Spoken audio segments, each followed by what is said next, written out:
জনাব তারেক রহমানের নিকট 6 দফা দাবি মুসলিম মেরিট রেজিস্ট্রার কল্যাণ সমিতির যে 6 দফা দাবি। প্রথম দাবি হল 1, অধিক্ষেত্র সুরক্ষা।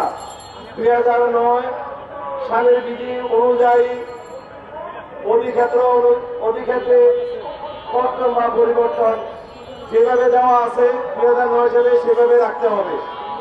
অর্থাৎ নতুন অধিক্ষেত্র সৃষ্টি করার নামে একজন কাজীর অধিক্ষেত্র কেটে অথবা ইউনিয়নে অথবা সিটি কর্পোরেশনে যে পৌরসভা সহ যেভাবে 2009 সালে প্রতি ওয়ার্ডে একজন কাজী, প্রতি ইউনিয়নে একজন কাজী, পৌরসভা একজন করে কাজী যেভাবে আছে সেইভাবে 2009 সালে বিধি অনুযায়ী সেটা থাকবে।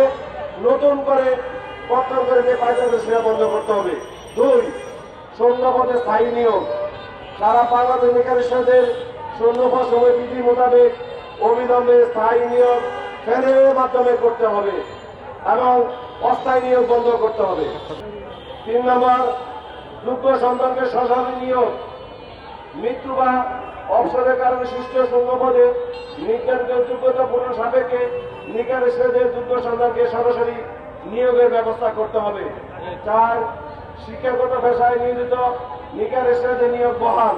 বিধি মোতাবেক দায়িত্ব পালনরত শিক্ষাগত পেশায় নিয়োজিত বাতিল করা যাবে না।